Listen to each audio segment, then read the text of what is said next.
Girl, I'm not There you go. follow that up. Just go.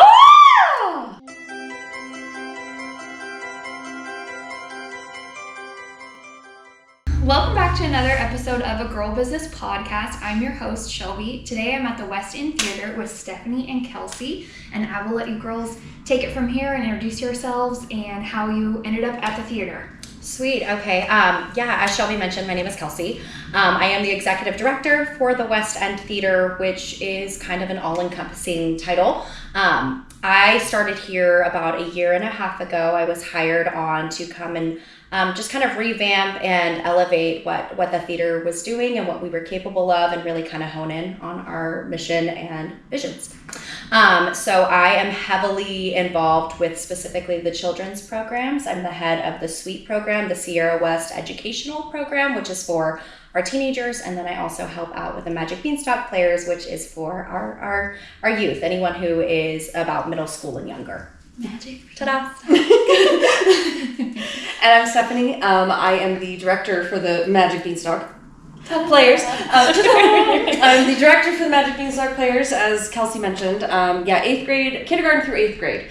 I came to the theater, I've been here for about this is my 3rd summer, but I came to the theater, my daughter was with the program, because I've been born and raised in theater, and first thing I did, hey, there's a theater program. Hey, they do kids stuff. I'm going to enroll my kid. So I enrolled my kid, and then I had requested a scholarship at the time because we needed it, and I had put down that, I've done all the things in theater, and let me know how I can help and trade for the scholarship. And Danielle, who was the director, said, I need to know who that one is. So I was like, oh, that's me. So then come the next show, she said, hey, can you come help with Annie?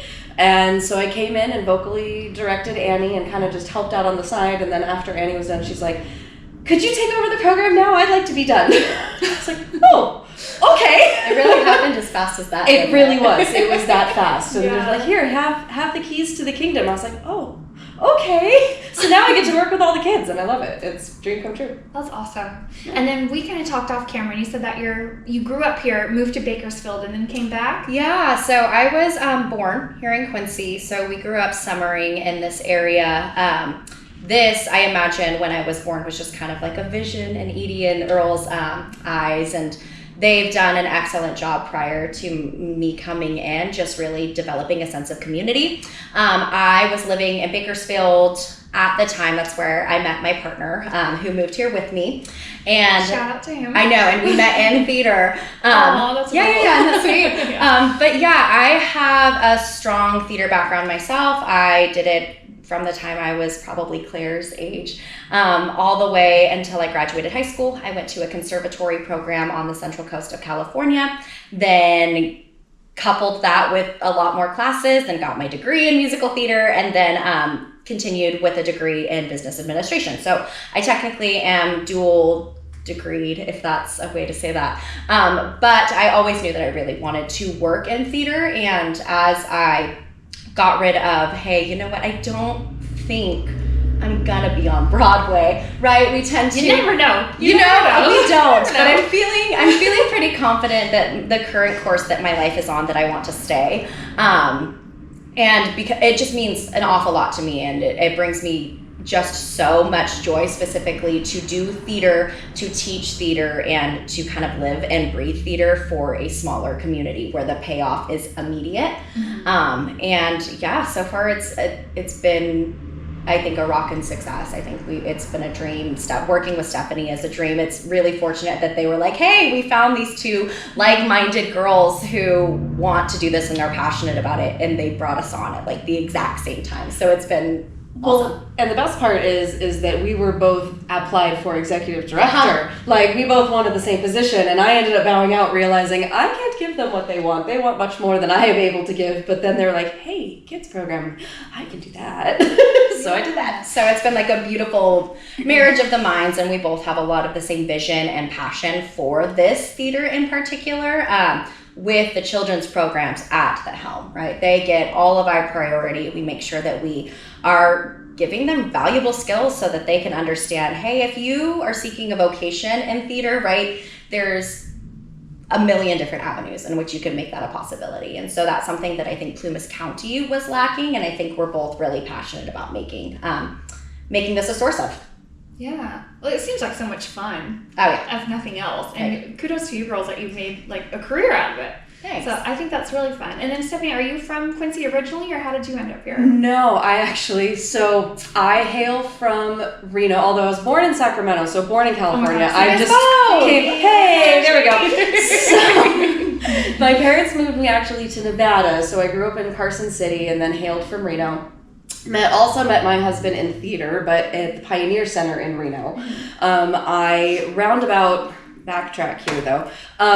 I went to school at University of Nevada, Reno for music education. Had this dream that I was going to be this great choral director. I had a love for choir music. And then got into the public school system and realized this is not what I want to do. So I went a roundabout way. I ended up doing a whole bunch of other odd jobs. Ended up at the end point of, I was the operations director for a nonprofit music festival in Incline, and realized I had both my babies and realized this is not the life I want to do. So I abruptly about-faced right when we moved here, which was 3 years ago. My husband moved us to Gray Eagle, is actually where I'm living. And I'm super thankful he brought me out here. I have almost 20 years of teaching experience. I started in 2006 teaching competition dance in Reno. That's what I started with. Competition dance, and then I did some assisting with theater. I keep teaching kids theater is one of those things that, like, as you said, the payoff is immediate. You get to watch them grow. I have two new voice students. I don't want to list them by name, but they're two of my awesome older girls. And we have had 2 lessons, and I have already seen so much improvement in just those 2 lessons. So it's like when you work with kids, it's just, it's immediate, and they love it. And especially the ones that love it and are in it to love it. Like, I don't know, you make magic. It's awesome. They're so spongy. Do you know what I mean? Like when they decide that there's something, and Quincy is no stranger to just busy children, right? Most of the kids that come to us are coming straight from T-ball, and they've just done their swim lessons, and then they're going over to Miss Wendy to take some dance lessons, and then they're coming to do Magic Beanstalk. So when you have the opportunity to kind of impress that love early on, and then you see that they stick with it, and we're making it available all the way until they graduate high school, right? That is invaluable, right? Those are programs I wish existed for me when I was that age, right? Just to work with people who, I use the word professional very lightly, but at least the people who are coming in and performing in adult theater, giving our students the skills and the tools to be able to perform with our adults here in town. I think magic is the exact right word for it. It's a feel-good business that we're in. Yeah. We are here to tell stories, and here to make memories, and here to bring people into the magic that may not. Like, you're there to take them on a journey, and the best way to do it is through kids, because they have sometimes the most impressionable voice, but usually the loudest voice too, and most impactful. I think it's such a great skill I do this with adults, the Girl Business Podcast, and I meet so many women, and they're terrified to be on camera.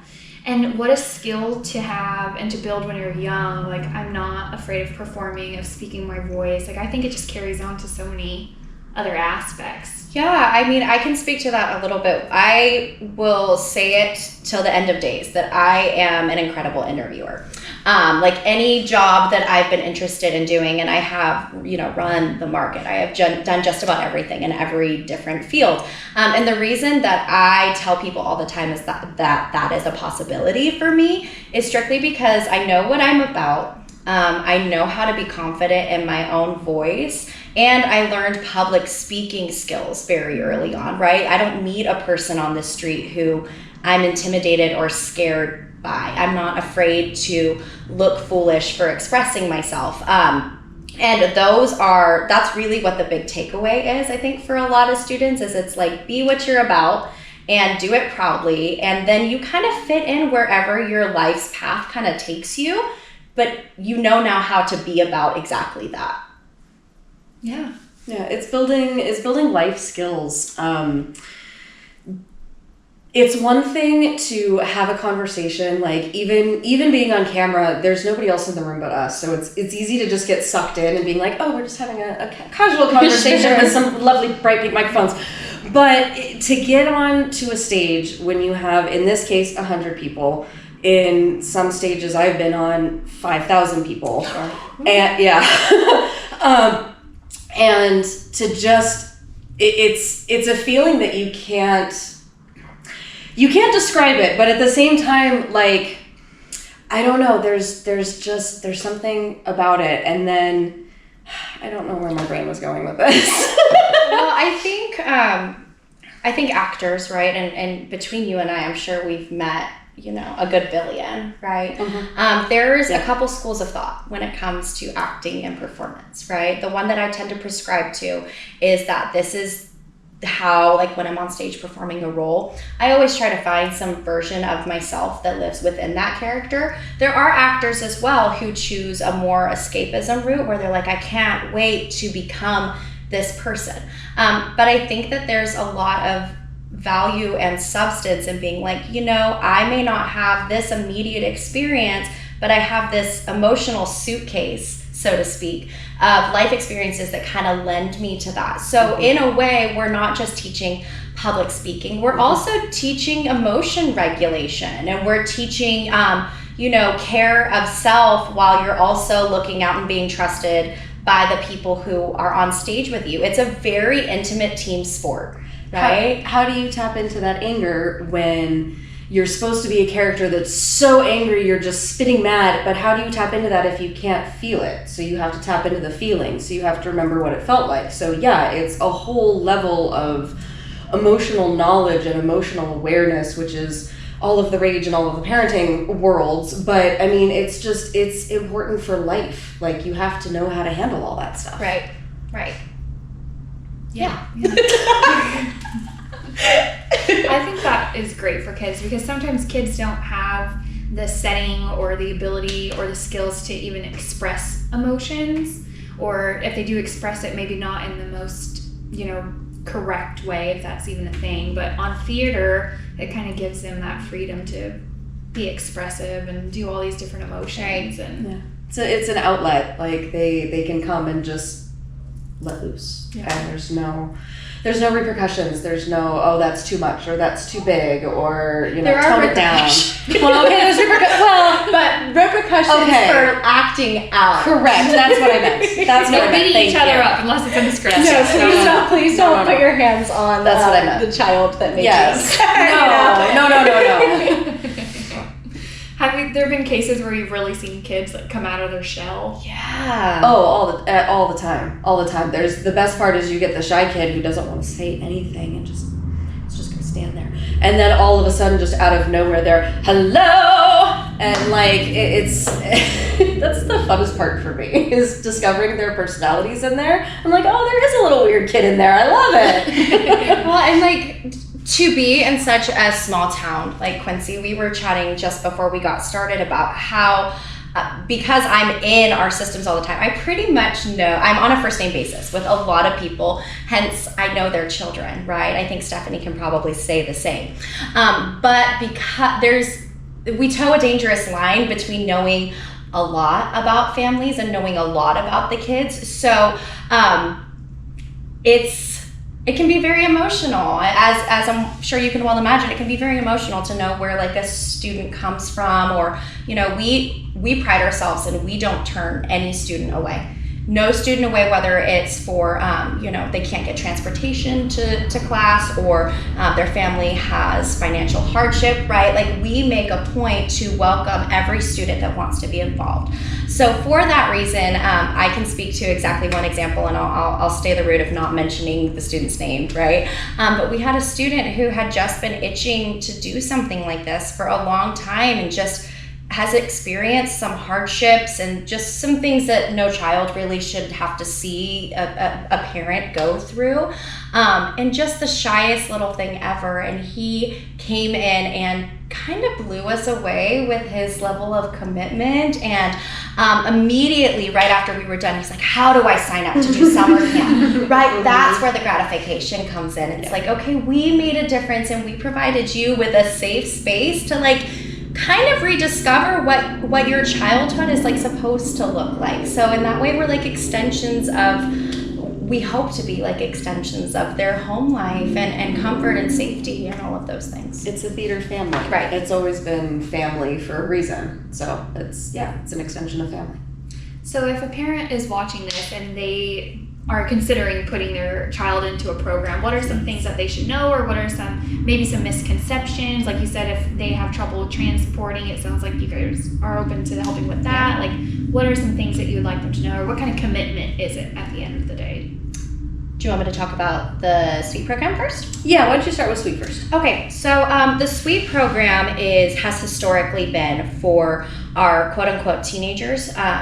It has kind of bounced back and forth between 7th grade to 12th grade, but now we're also extending, anyway, I'll let you get into the weeds with all of that. But the SWEET program has changed in the way it looks these days.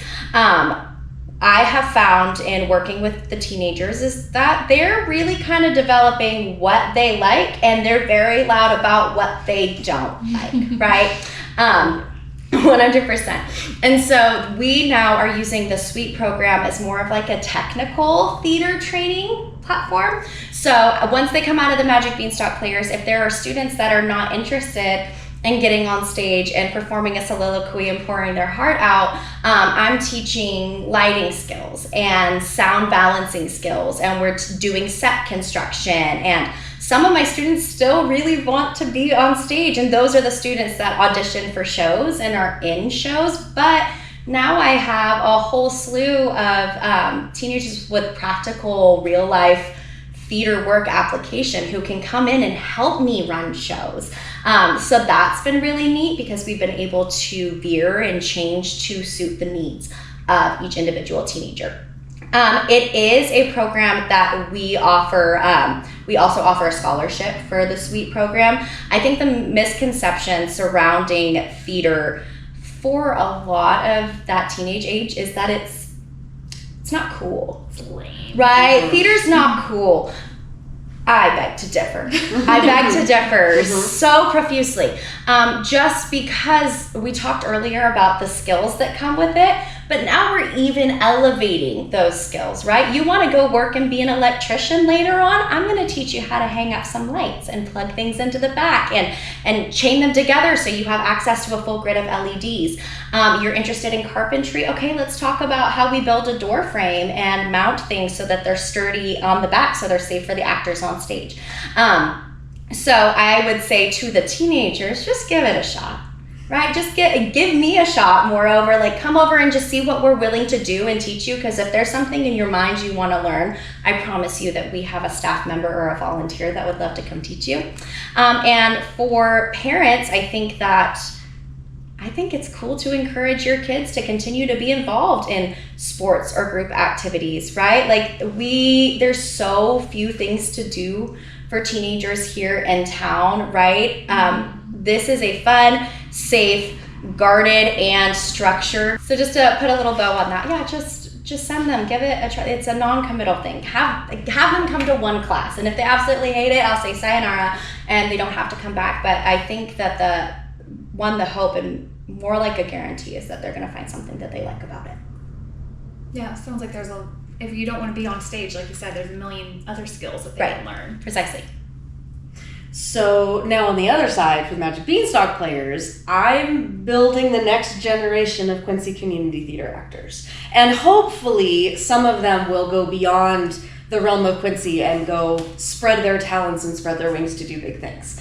So we are kindergarten through 8th grade, newly expanded to 8th grade. I guess it used to be 8th grade, and then with COVID it shrunk to 6th grade, but I want to take it back to 8th grade. I love having the 8th graders, especially with the younger kids. It's really a younger kid, big kid sort of thing, and there's so much learning that goes on with it, and it's really cool. So kindergarten through 8th grade, for summer we do a 1-week summer camp. This year we're going to do 4 mini musicals 4 15-minute musicals with 4 different directors. Yep. How Well, fun. each person will have a cast that will direct our own little show, and then we'll put them all together at the end. And then we have a fall boot camp is our structure, and then a spring show. So for the fall boot camp, we really work on our basic skills. So singing, dancing, light acting skills, because really my philosophy is you can learn acting just by reading the lines and being on the stage. The singing and dancing part is a little harder to teach in the moment sometimes. So I use the fall to really work on that. And then this year, I guess we can announce it because the whole season's been announced, but I don't think our show has been announced. We're going to be doing Mary Poppins. Oh For my the gosh, Beanstalk that'll be players. so fun. I'm so excited. So we're going to work on some accents this fall as well, because we have to have a bit of Cockney in there. Have to have a little bit. So God, how cute. Like, yeah. your British accent. I know, right? It's going to be adorable. So adorable. So that'll be our fall. And then spring, we have our performance. Couple of changes for the performance this year. We're going down to 1 cast. The last several years, Beanstalk Players has traditionally done 2 casts. But because we're going to a higher level show that's twice as long, we're going to go down to 1 cast that rehearses twice a week. So it'll be a little bit more of a commitment. But we'll still double cast all of our leads and stuff. So there's plenty of parts to go around. There's still plenty of space for all the kiddos. But yeah, that's Beanstalk Players in a nutshell. I think I got it all. Yeah, and if you are a parent and you're listening in, one of the easiest ways to get involved with either of the programs is you're going to visit us at www.westend.us.com. We have registrations for both programs available online. The next time I recommend signing up, we won't have a summer camp this year. Many of them are not available going out of town, gallivanting like a teenager will do. Right. And for the Magic Beanstalk Players, obviously we have our summer camp coming up, but I do recommend that you get on that fall registration for Magic Beanstalk Players as soon as you're able to, because though we try really hard not to cap, sometimes that is just not a real life possibility, because that's a lot of kids for a few instructors. Exactly. And fall registration will open up right after summer camp is done. Yes. So very beginning of August, fall registration will open up. Yeah, so just keep an eye on that. And if you are ever interested in joining our mailing group, we do try to send out announcements for auditions and all sorts of things. One thing I do want to mention before we get too far gone is we also have a mission, and it really is at our core, that we do at least 1 multi-generational show a season. What that means is that the youngest actor to the oldest actor is welcome and invited to come and audition to be a part of the show. We have a pretty stacked season coming up. We are migrating to 6 shows a season, which is 2 additional to our 4, which we did last time. I have total faith that we can do it. It's right? gonna blow out of the water. It's going to be really exciting. And again, if you're interested in purchasing senior season tickets, all of that information is available online. But I encourage our young ones, or even if you are just novice to theater, Miracle on 34th Street. We're announcing that we're doing for the Christmas time. So that will be right around the sparkle season, where everything gets really snowy and magical here. So we're really excited about that one. So keep your eyes out, because there's a lot of opportunities for your young actors, your young performers to come and be on the stage with us in a real season show. Not that Mary Poppins isn't, but this is one that has the adult actors also playing along with them. So there's the Magic Beanstalk, and then what's the program for? It's called Sweet. And then there's also the adult program. And we would just call that Drama Works, or like our community theater basis. Okay. So even if you have a child or a teenager that wants to be in it, like, adults can sign up too. 100%. Oh yes. Yeah. Please come join us. It's loads of fun. Sometimes it's good for childcare too, I'd imagine, right? If you and your child audition, and then you got to be at the same place at the same time. That's a coordinated part of your schedule that you can rely on. Yeah. Yep. And what a fun way to bond, right? Oh yes, my daughter is a full-blown theater kid. She just walks in every space, and everybody knows her, and she's just part of the family. Like, it's cool. And I don't think that adults nowadays, especially like if someone's stuck in a 9 to 5, I just think that sometimes our creative side is the first to be suppressed in the type Right. of age that we live in. Right. And I hope to continue this, but we boast this last season of having 5 brand new, like at the bottom line, 5 new community members in each one of our shows, right? So really kind of opening our arms and re-engaging what the community wants to see, giving adults opportunities to come in and create and tell stories with us. So if you've ever thought about it, this is me saying today right here on this podcast, do it. Yes. Totally do it. Amazing shows this next season too. There's Bonnie and Clyde is amazingly fun. It's also got the Old West feel. And then you've got Miracle on 34th Street, which, come on, that's a classic. Right. Everybody loves it. And then Legally Blonde. Legally like, Blonde come is what we on. just Oh, announced yes. as our That's FRC going to be the musical. FRC Big Musical. Sorry. I'm seeing a little bit of interest. Shelby, are you going to audition? When is our auditions? Because They will be in January, Yes. so that's our FRC production. I'm auditioning. Yes, Please. we made a believer, and then we're also doing some straight plays. If you're unfamiliar with that concept, it basically just means it's one that is not led by music. So we are doing a Tennessee Williams classic. It's the Glass Menagerie, getting some drama in there. It's actually what Tennessee Williams said was his magnum opus. He wrote it about him and his life and his relationship to his mother and his sister. So that will be a really good one. And then we are also doing a show called Lend Me a Tenor. It's a Ken Ludwig. If you're unfamiliar with him, it's very farcical, lots of slapstick, lots of really funny, intricately timed jokes. So there's something in this next season, I think stacked is the right word. There's something for everybody. Oh, yeah. Yeah, how exciting. Yeah. Okay, I will totally be there. Okay, so this is a good question too, because you girls might be interested, or guys, if you're watching a Girl Business podcast. Join the free zone, I guess. Okay, do I need to have like a monologue prepared? Like, what do I need to do? Oh, yeah. I mean, great question. Some people do. Okay. Some people do, but as a standard, most times when you audition, prepare a song. Oh my god. The whole song? Like 3 Probably like 16 to 32 bars. So you're Okay. looking at 30 seconds to a minute. Okay, so like one little chorus. Yeah, Not that totally. big a deal, girls. You could do it. Oh, You yeah, it's totally not do that it. And much. it's fun. And we, at least when I directed Shrek last, I didn't require accompaniment.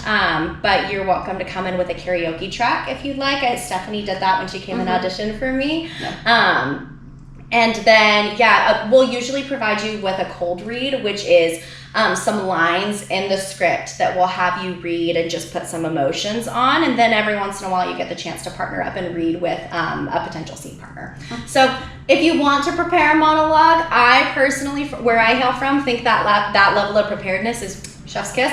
But I'm like so nervous already. Like, it really is not the norm in the community theater spectrum. Okay, Like you can come and just sing us a song and get to know us, because like I said, we're really welcoming and we'd just be happy to have you here. Oh my goodness. Okay, so the auditions are in January, and then what does the timeline look from there? Like, when do you get the call? What type of how many days a week? are Solid auditions? question. So this is good to gauge expectation and commitment levels, right? Especially if you want to jump in and do some theater. Just know it is a commitment, and that's what's going to be expected of you, even though it is on a volunteer basis. Your director is a volunteer as well. Your vocal director most times is a volunteer, so we're all doing it for the betterment of our nonprofit theater and our community, moreover. So for a show like, they're a little bit different, so I'm going to give you 2 examples. Okay. So say you wanted to audition for Bonnie and Clyde. You would audition. We post our audition announcements. Typically, you find out within the week if you're going to be used in that show. From there, we tend to rehearse Monday, Tuesdays, and Thursdays consistently. That's up to the discretion of the director, right? Like some people will hold 5-day-a-week rehearsals just because the show is more involved. And I believe in that choice as a director. I think the more time you give your cast to prepare, the better off. And then that one all of our other shows rehearse for 6 weeks, right? So you have a month and a half to prepare, learn your music, learn your choreography, put together an ensemble, and perform a show. We do run for 2 weekends as a standard. And so you would be performing Thursday, Friday, Saturday, and a matinee on Sunday for 2 weeks. So you can look forward to 8 shows to perform in. For Legally Blonde. That is in partnership with Feather River College. So it technically is run as a class. So we get you in there and we have the ability to rehearse for what is closer to like 5 months, right? I held auditions for Shrek in January. We began rehearsing 2 weeks after I cast the show. And then we were rehearsing on that Monday, Tuesday, Thursday platform all the way until we opened in May. Right, and thank goodness, because it was a big show. Right. It was a big show with full prosthetics and special effects, and the list goes on and on and on. But if you are like, you're wanting to learn skills and you're hopping back in, I just think you're meant to audition for Legally Blonde, because it's lots of time to really get your feet studied with theater. So I think I'm just gonna manifest that for you. Yeah. All right. I mean, I do have the pink microphone. You sure do. Yeah. And I was talking to Stephanie about taking some singing lessons. Oh yes. So yeah, I have a question about the singing lessons. Of course. How many weeks, like scale of 1 to 10, until you can get me to hit the Mariah Carey whistle note? Oh lordy, that depends on the physical build of your vocal cords. To be technical, Okay. It depends on how hard you're gonna work. Everybody can learn how to sing. I speak from experience. My core memory is 3rd grade, prancing around stage to I Just Can't Wait to Be King, and I've watched the home video. And I remember turning around to my parents in high school, watching the video saying, why did you let me sing in public? I am tone deaf. Like, I'm nowhere near, this does not sound good. Like, come on, this is bad. They're like, but you loved it. I'm like, oh, okay, I guess that's an answer. But speaking from experience, everybody can learn how to sing. It is a muscle in your body, just like any other muscle. You can learn how to lift weights. You can learn how to run a marathon. You can also learn how to sing notes. You just have to have the desire to want to train that muscle, because training that muscle in there can be really hard and it can be really finicky, but for some people it's also really fun too. Like for me, I think it's really fun that you can make your voice do all sorts of weird crazy things, but yeah, everybody can learn.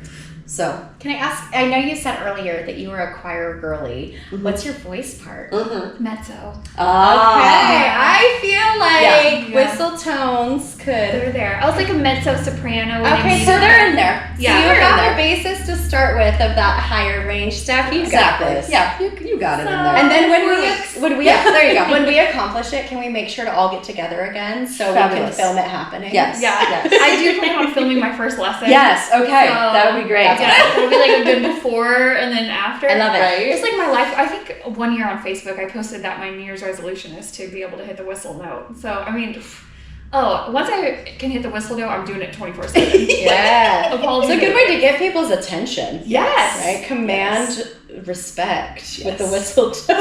Yes. That's gonna be my audition. I'm just gonna be like, "Hi, I'm Shelby. I can whistle tone," and then I'm just gonna hit the whistle and She's just drop my gonna mic. do Done. Thank you very much. I leave the building now. I love it. So, I love it. Hi, I'm Mel Woods. Hit the whistle. Walk out. Walks out. I mean, that would sell it for me. It'd be amazing. Oh, man. All right, sorry, I digress. Okay, so lots and lots of fun, exciting stuff coming up. Yeah. How do you girls juggle everything? Lack of sleep. Yeah. It's a passion. It's passion. Like you find the little, for me as a mom, I also homeschool my children. So I try to find the little nuggets of time as I can. I'm like, oh great, I have an hour. I'm gonna just knock this out real quick, and I pull out my computer and knock out a bunch of emails, or I process all the registrations, or it's just one of those. It's kind of always running in the background, ever so lowly, and then it ramps up every once in a while, and then it'll go back down and do that. But I don't know. That's my rhythm. Yeah. I admittedly am not the best at balancing. I tend to, and I do believe I got this from my father. I tend to really put my head down and just work and work and work and work. The difference between now as to how it's been in previous periods of my life is I'm doing something I care so deeply for, right? So in that way, I go home every night, and though I'm just exhausted and melting into my bed, I know that I did something that means something to myself and meant something to somebody else. That's another way that instant gratification kind of pulls into it. I should have more of an elongated view of like, this will feel good after a little while, but I really love seeing the difference that I make. And because I have all of this knowledge bouncing around inside of my brain at all times, like I'm positive that you could knock on my door tomorrow morning at 5 a.m. and be like, hey, could you teach me like a flat ball change really quickly? And I'm like, yeah, for sure. Right? It's just who I am. But things that also bring me quite a lot of joy, and I try to find the balance. I love getting outside. I am very in love with my partner, Mason. I'm very in love with like our dogs and our life.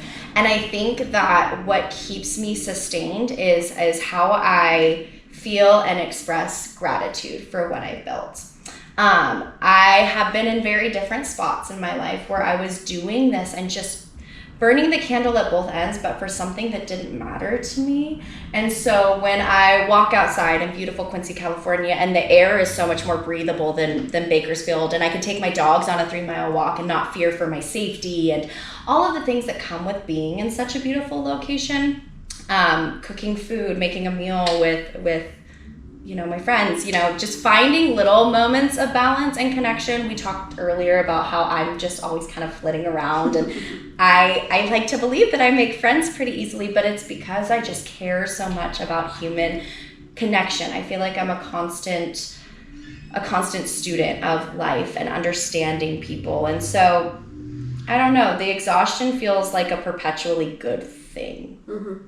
Does that make any sense? Did I just ramble in circles? No. Okay, cool. I think it makes sense to anyone that is running a business. Sure. Yeah. I think it makes sense. Yeah. I was going to say something and then my brain completely forgot that thought. So there went. Oh, okay. And I get to come at this from like a very cool vantage point. I get to put my fingers in each proverbial honey jar. Do you know what I mean? Like I get to be a part of the student life, which is so important to me. And so like I thank Steph so much for like bringing me on as a teacher on that front. And then I'm helping to manage and market, and I'm running box office and lights, and I got to be in a show this last season. And so like I'm getting to do just about everything. And so like as much knowledge as I feel like I came in with, gosh, was that like pointed right back to me in a mirror and said, well, there's so much more to learn. Mm-hmm. There's so much more to learn. And so it's been a really exciting journey. And so I think I'm around for a few lifetimes. Yeah. And I'm in my make an impact era. That's where my brain was gonna go. Is when my husband moved us out here, and then I abruptly left my 10-year career. And literally abruptly left in the middle of the season. It was interesting, but it was one of those like when the door closes, the window opens, that whole proverb thing.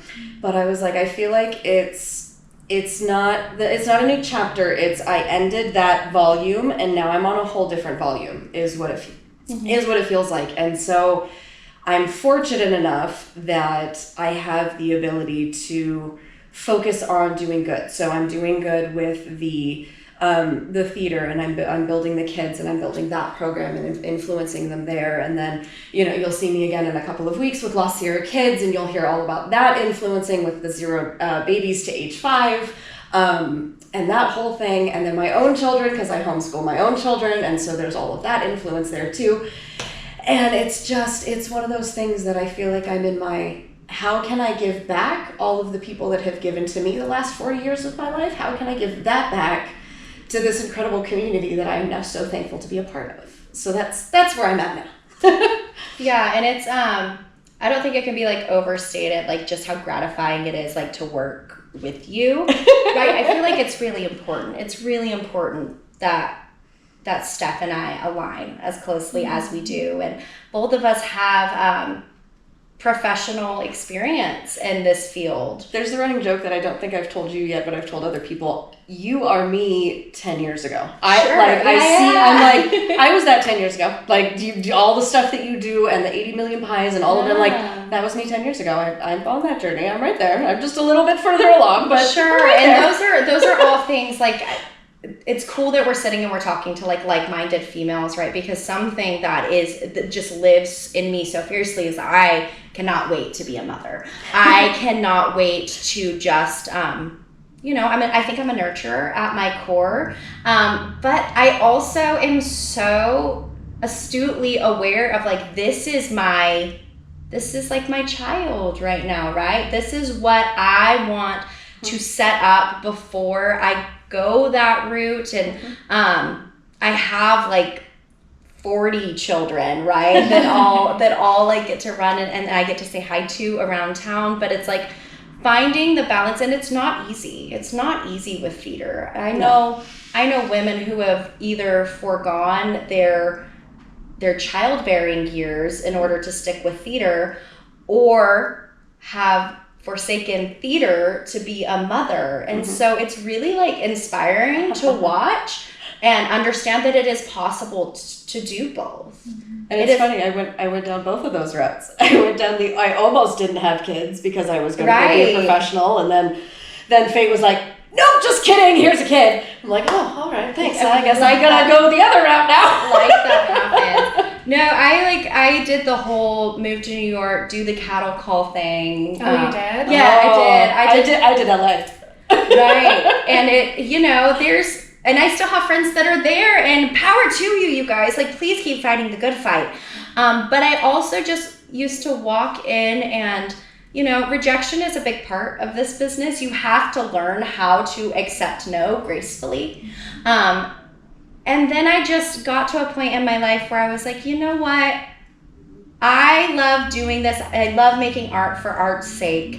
And I don't need to let somebody else's opinion of me stake a claim in how I feel about myself all the time, right? There are other routes and other ways of satisfying this desire that I for sure can't shirk, right? If I could have stayed being a medical recruiter or working in college admissions, like, girl, I would have. But no, that was never really my path. And so it's been a fun time of like acceptance and like self-reflection, and I sleep a lot. I sleep a lot. But it's good, like it's just I'm a very happy individual when I'm a cry fest a lot of the time. But when I'm not crying and we like peel back the layers and I sit in my gratitude, I'm like, wait, no, like this is so good. We're not criers. We just feel all of the emotions through our tear ducts.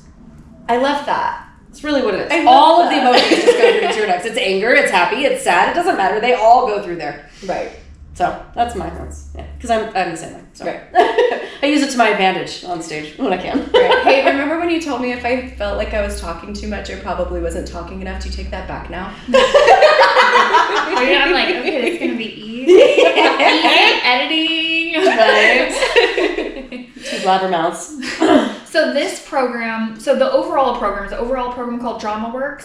Okay, and then that is a nonprofit, right? It is. So how does that work? Like, what's the logistics of working under a nonprofit, or what are some girls have questions about how a nonprofit works? Yeah, I mean, it's a nonprofit is getting really comfortable with knowing that you are probably you're making up your ability to do business on any given day, right? Like you're working to make sure that you're keeping up the health of your bank account. We rely heavily on making sure the community believes in us. And so we're very communicative with them. We give them a say in like what we do, because our donor basis is really our lifeblood. If you ever thought about donating, shameless plug there. All nonprofits are donation. Right, and grant writing is a big thing. That's a large part of my job. I think it's a scary time for nonprofits right now because grants are kind of going the way of the wind, at least at current. So you just keep trying. You just keep trying, and you know that if you are interested in starting a nonprofit or joining and working and being a part of a nonprofit, you don't do a nonprofit because you want to see $1 million payout. Yeah. You know what I mean? Yeah. You do it because it's a passion project. Yes. You do it because you trust your community and your nearest and dearest to like help keep you afloat. It's a lot of hard work, but in my mind, it's at least for me, having worked in both sectors, it's a more gratifying way to go because you know that, hey, I have to do A, B, and C to take care of my people. Yeah, and it's, I don't know, especially in the form of an arts nonprofit, it's about doing good. It's about spreading hope, spreading positivity, but it's you don't go into a nonprofit to make money. So right. It's like but you go into it knowing that, and that's okay because everything else you're getting out of it makes up for that. Well, and if anybody is unfamiliar with our building, right, it has kind of an incredible history. We're actually getting ready to get a plaque because we are one of the oldest standing buildings in Quincy. Oh my gosh, how exciting it was that? Previously a livery stable. Livery stable. What's that? Something about animals? Horses. Yeah, horses. Something about horse animals. So if you look at the shape of our building, you can tell that it just used to house animals. So like a barn. Yeah. A long barn. And we'll have to give you a tour one of these days so you can check it out. Do you want to do a tour today? Yeah. Okay, let's do a tour. We may have to wait until they're out of rehearsal. Okay. Yeah, we can just be quiet about it. Okay. I could be quiet. Okay. I don't know how long they'll be there, but I'll check with them. Okay. But that would be super neat. Okay, so tell us. Sorry. No, you're totally okay. And then it was a Ford car dealership for a while. Experienced all of the things that businesses in Quincy experience in the way of fire, right? We've had fires and reconstructed. And so Earl Thompson, who Shelby, you got to meet earlier, just had, again, this like vision in his eye, and he just wanted to, they were previously an organization that was doing shows at the Town Hall Theater, right? And so he just worked tirelessly to create this space where honestly all kinds of art is possible, and I think we proved that in our last season. But our stage is, I call it adult Legos. Mm-hmm. Because it can be moved and changed from proscenium to transverse theater to theater in the round. So like all sorts of theater intimacy and audience experiences are possible. I don't remember the question. Now that we're here. Oh, DramaWorks. We talked about DramaWorks nonprofit. Yes. So we kind of continue that same good feeling legacy of like, he just wanted somewhere to make art and like tell stories and be about and for the community, mm-hmm. right? And so being a for-profit business would have never made a whole lot of sense for our organization. Mm-hmm. Well, how fortunate are we to be? Because you said you live right across the street. Oh, totally. You're in Great Eagle, same county, and I live pretty close by. So, I mean, what amazing building and program. And Agreed. How are the theater turnouts? Like, do you girls get a good crowd for your shows? I would hope that you do, and that's appreciated. So, Magic Beanstalk sold out before we even opened. Mm-hmm. Oh, yeah, for Shrek? We did Seussical this My season. gosh. So little 30-minute, all about Dr. Seuss. So it was, you had the Cat in the Hat, you had JoJo, you had Yertle the Turtle, Thing 1 and Thing 2. It was mostly Horton the Elephant and the Story of Horton Hears a Who. But we sold out before we even opened, to the point where parents are clamoring for tickets. So to the point where we're now going to go to 2 full weekends. We're going to add 2 shows. But yeah, I mean, Beanstalks is always sold out, but if I remember right, share it. A fun stat to share, because I was the director, I was the head for Shrek the Musical. We broke some records. We sold out every single one of our performances. We ended up adding 3 performances and sold out of those too. So that would be 11 sold out shows for this community. And if my calculations are correct, I don't think we had a repeat offender, meaning I don't think that people often got to come see it twice. Maybe a parent or something who wanted to see their kids in it. It's 1,100 people that were introduced to musical theater. It was really cool. And as I mentioned earlier, it's in partnership with FRC. Shout out to the team over there who has just been so gracious and working with me and making sure we could do a show of this caliber. I was looking at the numbers, and they even like gave me a little spine chill because it's exciting. We had a cast of 33 large, which is a large cast for our space, 17 of which were student-age children. That's half. 16. That's amazing. 16 were adults. working with them. So we had students from elementary school, middle school, high school, and college. That's awesome. Yeah, to me, it was so impactful, and it's crazy to be like, oh, Shrek is my life's work. It's my magnum opus. But kind of it was. Yeah, because it was such a silly show. But like, I don't know. It was just like, to me, it was my opportunity to be like, all right, Quincy, here's what I'm about. And like really kind of bring a large cast of people together to do something that felt really good and magical. So it was, yeah. I think we need that more than ever. I think so too. Oh, yeah. People need that escapism and just that. I mean, I can't say it enough. Like, everybody needs a creative outlet. Right. And even if you think maybe you're not a creative person, I think everybody, especially women. Oh, because yes. we are literally, like, biologically, we create. So And also here in Plumas County, like, you can't walk down the street without running into an artist in one way, shape, or form, right? Whether it's like the tangible arts, people are doing photography or drawing pictures or writing songs. Like, if you guys have ever visited the wine bar, I'm not saying I do, but I do. I do visit the wine bar from time to time. And there's live music there twice, sometimes 3 times a week. That's a lot. That's a lot of live music. Right? That's maybe my favorite part about living here is that everybody is making something that matters to them. It feels like our own little, like, Sierra Nevada Renaissance. Mm-hmm. Yeah. It's really cool. It is kind of giving Renaissance vibes. Right? Yeah. Yeah. Okay, I have one last question before we wrap up and let the girls know how to reach you and join and stuff. Sure. Okay, so you both met your husbands in theater?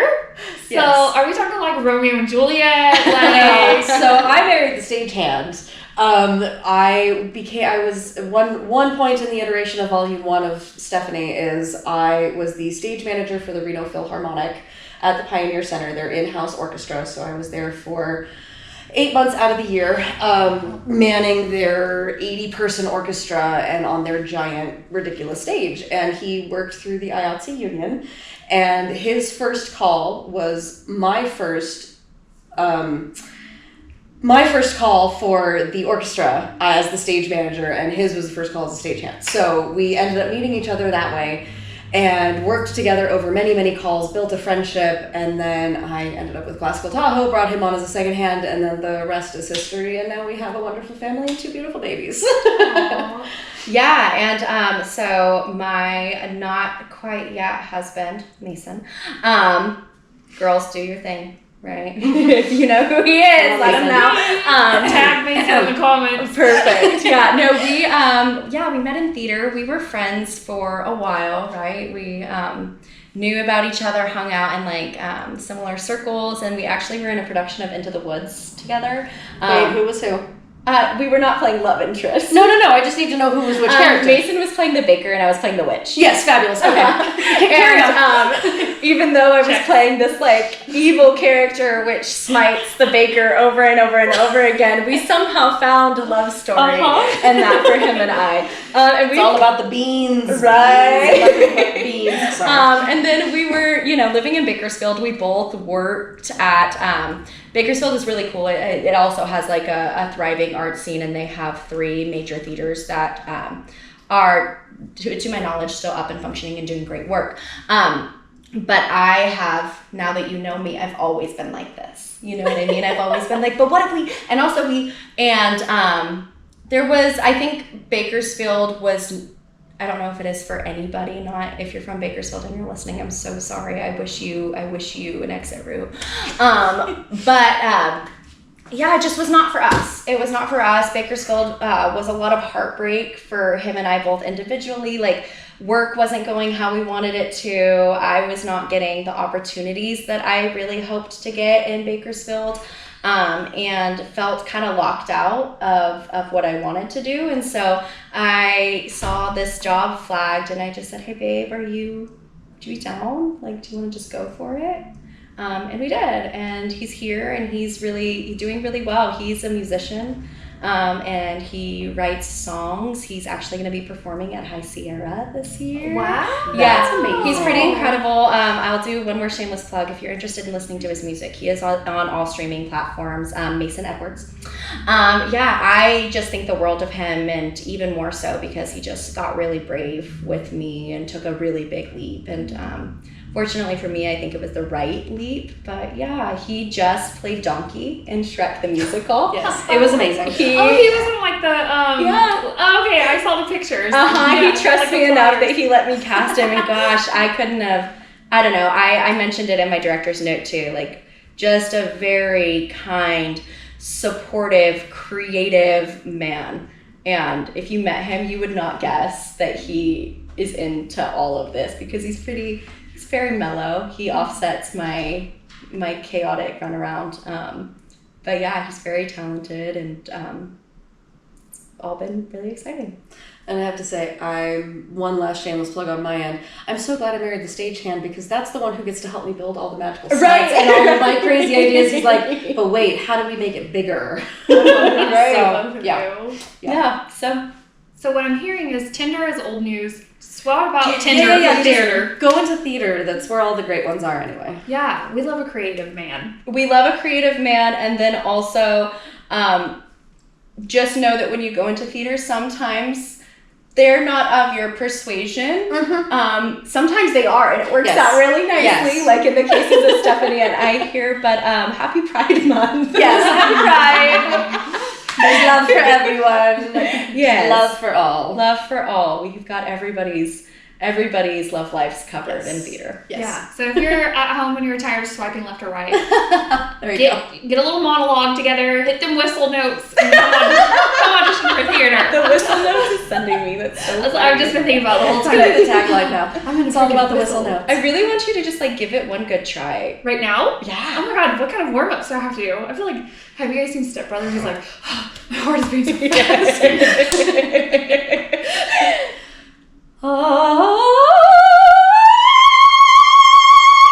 Girl, I'm not There you gonna go. follow that up.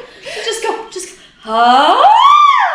And see what comes out. I'm not brave enough. That's okay. So, in January. I'm not brave. I'm not prepared. That's right, January. Sorry, not to put you on the spot. And this is also your podcast. I can't make you do anything you don't want to do, Shelby.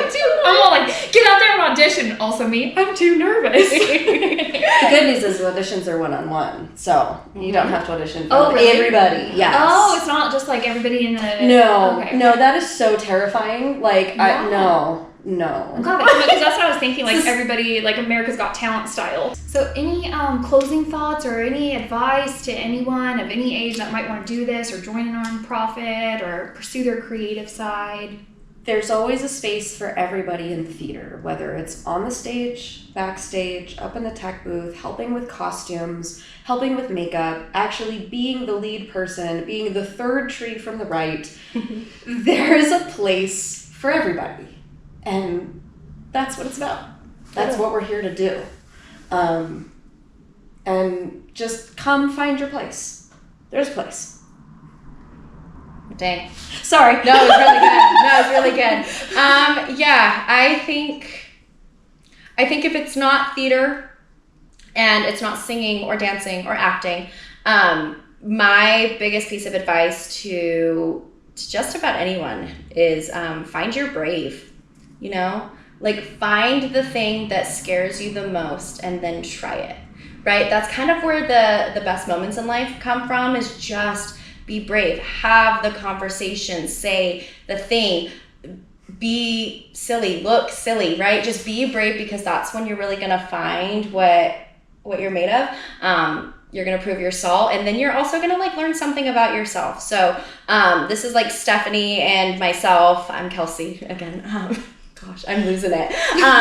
Saying if you are wanting to be brave here, you're not going to fall without a safety net. No, there's right. There's a huge community of people who are ready to embrace you. And if you're listening from another city, right, do it. There is theater everywhere. I promise you, there are people that exist like us literally everywhere. You don't have to do Broadway to be famous. I came from Reno where there is, I don't know, 6, 7, 8, 9, a million community theaters. I feel like there's a theater for everyone. And there are the big names that you're like, oh, they're at every single show. And it's like, there are little micro communities of fame. So you don't have to go out anywhere to do that. You can just embrace that here and embrace what you want to be. You can be whoever you want to be. That's kind of the fun of it. Yeah, and just be good to each other, right? It's not a great time to be a sensitive, emotional person who like is kind of afraid of what the world is turning into. So like, if there's one thing you remember, two things you remember: be really brave, and then be really brave in your kindness too. Yeah. Right. Really look out for the people who are, you know, on that path with you. It's a good time to remember your humanity. Mm-hmm. Definitely. Well, girls, this was a beautiful, beautiful, super fun episode. I'm so excited to come back in January, to come back for singing lessons, and we're going to record again for Lost Sierra Kids. So a lot of fun stuff coming up. And how can people reach you? I know, Kelsey, you gave the website. Yeah, so if you just want information and you want to kind of chat at me directly, you give us a phone call. So 530 area code 283-1956. I have that on lock. I also can be reached at Kelsea, that's KELSEA, at dramaworks.us. I'm on to tag onto that, Stephanie at dramaworks.us, STEPHANIE. Definitely. And just reach out. Like if you have conversations, gosh, you guys, I told you I'm losing it. If you have questions about like what we do, how to get involved, if you want to volunteer and come work with like the children, or you want to learn something about our technical aspects, just reach out and we'll plug you in with the right person. And then visit us. We have an active Facebook, Instagram account, West End Theater. Quincy, I think, is the one. West End Theater Quincy is what we are on Instagram, but you can find us at the West End Theater on Facebook. And then, our website, again, is westendtheater.us. You can just kind of explore what we've done in the past, and I think get in touch with our email address directly there, too. So lots of avenues to explore. Perfect. And I'm going to link all that in the description, so don't worry about trying to remember. It's all linked in the description for you. And be sure to like this episode and subscribe to the channel and share, and just continue to support women in business and be brave and be kind. And stay tuned for me hitting the whistle note. I love it. I'm so excited. All right, girls, that's a wrap. Thank you.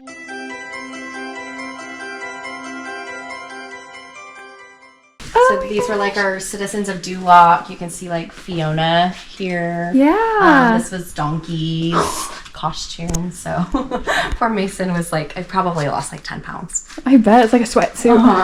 And then we have more costumes in here. This is generally just like a holding space for some stuff. A lot of fabric we get donated. So like a lot of people donate costumes and things, and we have a separate storage to house those. But Nikki Hall, if you have you ever met Nikki Hall? Mm-mm. Okay, well, she's awesome. She's one of my best friends. And she did all of the costumes. These are freaking so cute. Are they fun? Yeah. So what do they call? Do they call them? It's like a costume-tier, or just a costume costumer, costumer? A seamstress. She like made costumes, and then one of our big missions here right now, or at least a big mission for me, is like repurposing everything. Close up. Yeah, you can close it. Well, that's good. This is Edie's garden, so we grow strawberries and zucchini, and so during the summer months when those start to bloom, like you'll see a bunch of children out here just like picking. Oh, how cute. This is my office over here, so I just have a little spot. When Quintopia was still open, I had a window facing, well, I still have a window facing outside, but I just like sit in my office and like people drink beer and I'm like stuck. So we're gonna go, I'm gonna probably be a little bit more on the quieter side, but this is our actors entrance. There are places on the There are web. places on the web. This This is home. Ms. Holmes, Ms. Home, where one might find creative solutions for certain urgent certain urgent problems. need. Laugh. That, you're not the only one with clever ideas. Yes, that's it. You're not Giggle, the giggle. only one with clever ideas. And giggle, going blackout. All right. Yeah, and Blackout, and lighting then booth going right right on here. seven. So I'm up here designing lights quite a bit. And then the way we're set up right now, seats 90.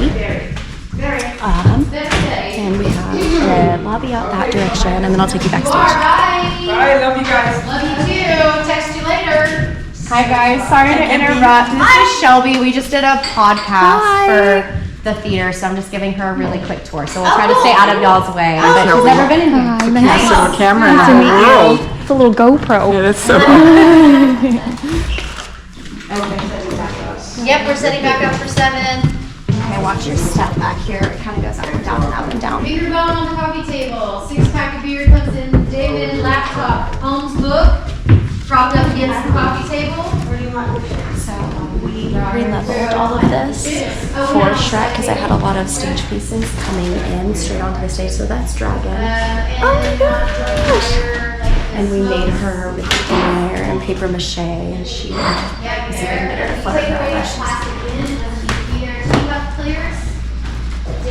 Oh, was that when she was like flirting with Donkey? And then we'll go down this way. And the tray doesn't come back on. The tray stays on. Okay.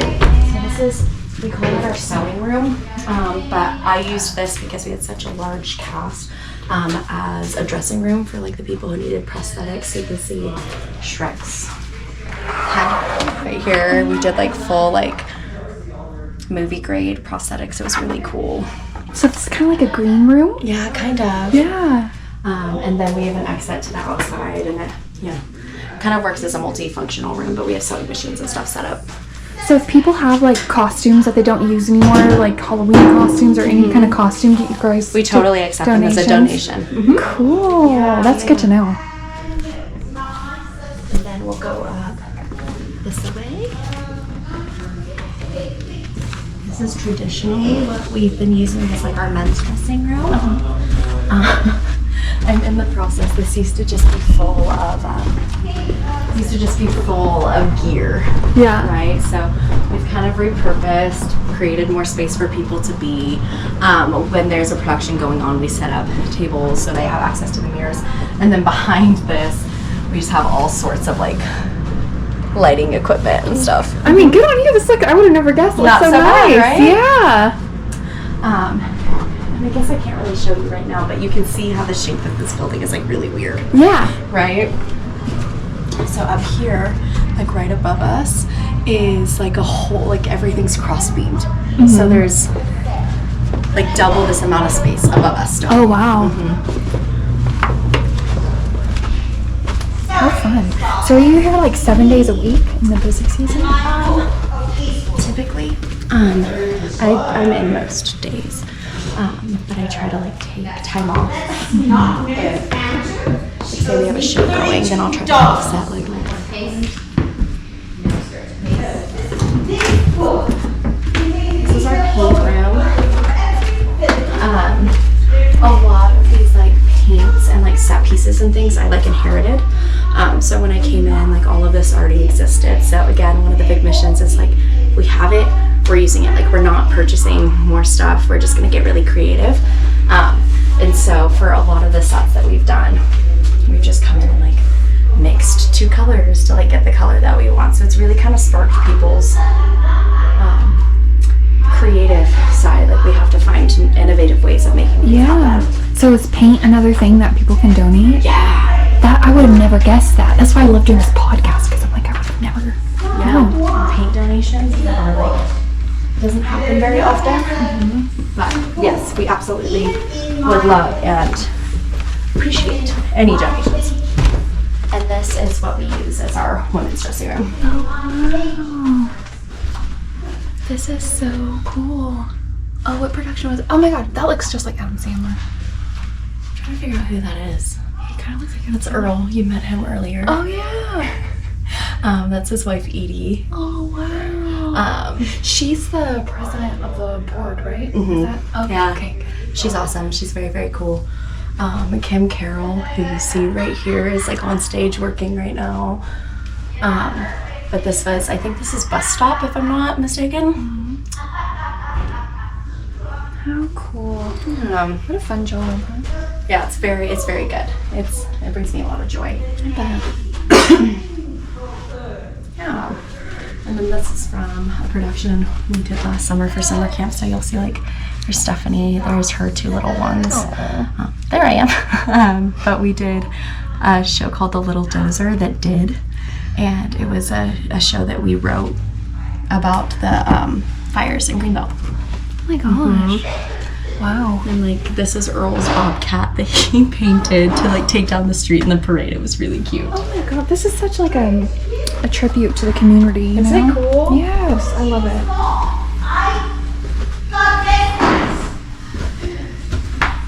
Last thing I'll point out. So I'm gonna have you. I'm gonna walk out here and I'm gonna have you look up so you can see our crawl space in the ceiling. So if I need to like rehang lights or like fix a speaker or something, I physically get into the ceiling and crawl around and do that. We set up like a microphone backstage during Shrek so people could be singing on stage. Can you see how much space there is up there? First, and I'd sort them out. And then I'd find their itty bitty baby fuzzy toesies. And then their teeny weeny tailsies. Oh my god. It's And for anyone that might not already know, for whatever reason, where are you girls located at? We are, so you can find us probably most easy by using 14 Crescent Street, that's this guy right here, or 540 Main Street. Okay. So like this part of the building, or Quintopia's old location was 540 Main Street, and that's what we call the theater. But all of our office spaces are at 14 Crescent, so just at the end of town. And then where do people go to buy tickets and stuff? Like they're here the day of the show. Where do they go? No, you can go online. We sell everything. We sell everything online. Or they can call me and I can help them over the phone. But this is our box. I'll even show you this here. So is Quintopia no longer here? They have a new location. Oh. So they still are here. We still partner with them, and they pour like beer and serve like popcorn and snacks and things during our shows. But like this is the entrance you come in if you're seeing the show, and this is our box office. Oh, okay, okay. So if people want to purchase day up, this is where they would do it. Okay, and then this is where they go to line up. And then this is our lobby area. You can go get a beer. We welcome food, drink, all of that Oh, that's good to during know. the time of a show. Yeah, so you don't worry about trying to sneak popcorn in your bag. Just bring it. Right. Oh, awesome. Well, thank you for the tour. Sure.